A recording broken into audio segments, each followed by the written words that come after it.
Hi, Michael. How are you? How you doing? Good. Thanks for taking time out to speak with us at Glitter Magazine. Of course, Um, of course. yes, you've mentioned in the past that you were looking to simply play characters and not just Black characters. How has your vision come full circle in your career and in your role as John Kelly?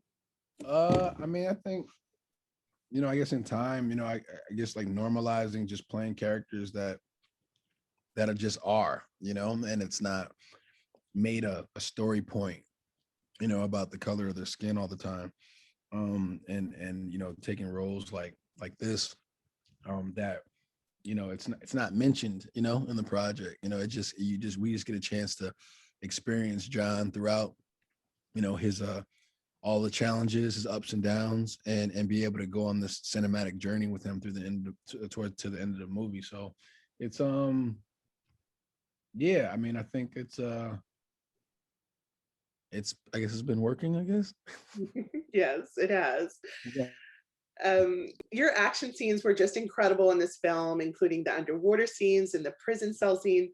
How did you physically prepare for the film? And is it true that you did most of your own stunts? Yeah, I was blessed enough to be able to train and get to a point where the stunt crew and the rest of the producers felt comfortable with me doing my stunts, and had an incredible stunt double who made sure everything was safe and vetted, and we worked through them relentlessly. And training on this one was a little bit of the same, just being dedicated, changing my diet. Um, I did a lot of underwater work with this one with military divers, and really worked on, training my breath and my breathing, um, uh, tactical training, weapons training. Pretty much every stunt that I went through, we specifically spent time on training for that actual action sequence. Nice. And the film shows the depths of John's emotional journey from betrayal, loss, doubt, regret. How important was it to the film to include so many emotional scenes in telling John's complete story? I think it was crucial to understand what he was going through, so you understand how far he was willing to go. I think, yeah, him just, so I think it was important to like to show that, so his journey just becomes clear. And I think he had enough tragedy and things that happened to him that would justify the lengths that he was willing to go to get answers. Yes. And from Creed to Black Panther and now Without Remorse, you go beyond just acting and you completely embody your characters. How do you get into your character's head each time? I think writing a backstory always helps. Like a journal that kind of that logs your earliest memory into the first page of the script. It's something that it just gets really specific for you. So you could just know where you're at, know where your mind state, know where you're coming from, so you know where you're going.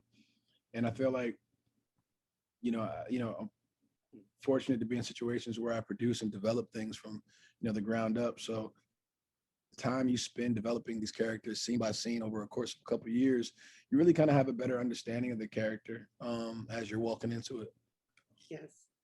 And you're paying it forward in so many ways in your work with Outlier Society, and you're paving the way for generations to come after you. And you resonate kindness in all that we've seen in your past interviews and your public appearances.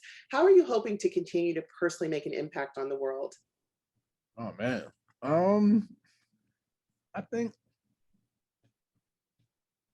I think just what I'm doing now, producing, telling stories, trying to create opportunities for others. Um, charity, starting up programs.